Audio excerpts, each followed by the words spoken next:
Hello, Ram Bashar here. So, Raid 5th anniversary is approaching. Festival of Creation is about to arrive, and the anniversary special fusion have been announced. Well, when I say special, there is nothing extra special about him. I'm just saying I think he's a little bit better than the usual fusion we have, but it's not always very easy to just take a look at the champion and tell. Some champions that were looking bad were pretty useful. Our new fusion will be Magic Affinity support champion from the Barbarian faction, Armanz the Magnificent. He is a bit of a bard, that sort of stuff, and he is pretty mischievous. What does he do? So the A1 does a 55% chance, very weird amount, 55% chance of increasing the skills cooldown by 2 turns. He gets 10% turn meter for each turn that's added to the cooldown. So if he's able to add 1 turn of cooldown, he will be getting 10% of turn meter, and if he was able to max it by 2 turns, he's gonna get 20% turn meter back. For his second ability, the greatest hits, he's going on a 3 turn cooldown. I'm talking about the booked version. Steals all turn meter from each target except enemies under sheep debuffs. So he steals the turn meter from all non-sheeped enemies. Also stuns everyone that is not sheep. That's very weird. So they are saying the exact same thing here, right? But they have used different wording.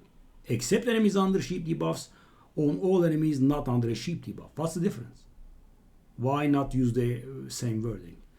That's a bit weird, but what he does is he steals the turn meter from everyone and also stuns everyone. So the thing is, guys, when you say steal all turn meter from everyone, this is tantamount to an extra turn, because imagine, let's say one of the guys has 80% turn meter, one of the guys has 50, the other 30, the other 20% turn meter. That's going to be 180% turn meter, which means he will be playing again immediately, right, if he has enough accuracy, which is great. And as you can guess from the specific inclusion of sheep on the second ability, there will be some interaction with sheep on the third ability. So he sheeps someone, then removes all buffs from all enemies, and he gets 5% turn meter for each buff that's removed. Okay. And on a 3 turn cooldown. Well, yeah, he seems like a very hard PvP champion. I can see almost no PvE use here. I mean, stuff like Hydra, that's pretty good. All over, right? Sheeps someone, removes all buffs. Okay. So what else does he do? Whenever a sheep debuff is removed on an enemy or expires on an enemy, max out the cooldown of a random skill on that enemy. That's pretty sick, right? And then he also gets 10% turn meter for each turn added to the cooldown. So let's say they have a 4 turn cooldown, and the guy gets out of sheep, gets 4 turns of cooldown on that skill, and he's gonna get 40% turn meter for this, right? So he can play quite a bit, right? When he gets turn meter from the A1, he gets turn meter from the A2, and he gets turn meter from the A3, and the A3 sheeps, and then after the sheep you also get more turn meter.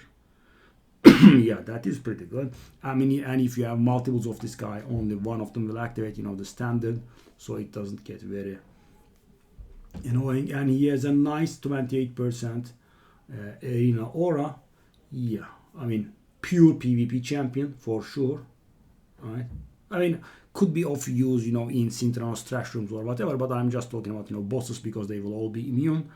But yeah, there is a lot of turn meter gain, right? So the A1, if let's say you have enough accuracy for everything, you are going to have 20% turn meter from the A1. You are going to have basically an extra turn from the A2 along with a stun. Then you can do a sheep and get more turn meter out of it, right? With the buffs removed, and then when those sheeps expire, you get even more. Yeah, I don't want to imagine this guy with a 6-star polymorph blessing. Really, that can be extremely nasty. And what else do we have? So what else do we have? So I'm not even saying it. Obviously, go for this fusion, right? And thing is, that has no meaning or weight to it when I say it. I know, because I'm always, go for a fusion. But guys, I think I have, logical arguments for that one. A legendary is a legendary, right? My funny argument, right? It's always a legendary, right? It's always +1 to the count, and you could always get a dupe, and you could get a, faction guardian out of it. It could always get buffed. That doesn't really happen very often, but it can happen. So we had a really bad fusion called Ugir the Vermeter, and he got, very slightly buffed. He was reacting to, a Lizardman faction champion being revived, and that was, generalized to, generally reacting to revives, and he does his A2 on revived targets. So he got a little bit better. I'm not saying he's very good, but there is always that chance. And of course, this guy is really good anyway, right? But I would, say go for it, even when he's not very good, because there can be some potential, all of us can overlook, right? So, I don't think anyone said that Blizzard would be the only champion in the game to properly solo Sand Devil. But of course, we didn't know about the 5-star soul event, right? So when we don't know all the variables in the equation, I think we should just go for it, because when you actively play the game, you just have to do a little bit extra in order to achieve the fusion. And the fusion will be hybrid. So we will collect fragments for epics, and then we will level up those epics and, fuse the champion. If everything goes by the standard, we will probably have to rank those epics once. Right, rank up those epics once into 5 stars. Then we will have to fully ascend them. So we will have 4 epics that are fully ascended on 5 stars, level 50 fully ascended epics, and then we will be able to fuse Armanz the Magnificent out of them. On a side note, we have something else arriving, right? I don't think that it deserves, its own video, but it's also something somewhat important. So the fusion is going to arrive, I think, on Thursday. So be careful with your, shards these days, right? Because we have a sacred 2x. Don't get carried away and open everything. I would suggest, if you are not investing in the game, I would suggest saving 2 or 3, just in case. So you could be able to do the fusion, because we will immediately start with a summon rush. And that's not what I actually was going to say. I just remembered of this. So what I was going to say is we are getting a new sort of 2x. So the soul stones are getting their own sort of special 2x. So the small stones, that's how I call them. I think they are called mortal, eternal, and immortal, right? So the small stones, the mortal ones, and the medium stones that are the eternal ones, right, will have their chances of dropping 6-star souls doubled up, right?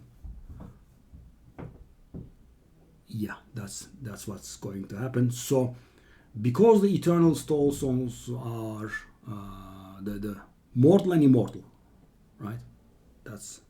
Yeah, I did say it wrong. So the small ones and the medium ones are going to have their 6-star soul drop rates doubled up, and the big ones don't get anything. And so I was, afraid that this, 2x, because we have heard of it, right? It was data mined some time ago, and I was afraid it was not going to arrive at all, because, they cannot do the 2x on the big ones, right? Because the big ones are already so good. if they apply a 2x there, everyone will get their 6-star souls very quickly, because the base product always, no matter the 2x or not, the base product always has to be the worst one, right? So if you do a 2x on the big stones, 5-star legendary or something is going to be the base product, right? And they would not allow that. 5-star epics should always be the base product of the big stones. So they did something smart about it. So they just did not include the big stones for this event. And I'm going to guess it will be accompanied by a soul chase. And, I will do my duty and do the maths for you. So on average, a small stone is worth 9 points in soul chase, right? And that gets buffed up to 11 with the 2x approximately.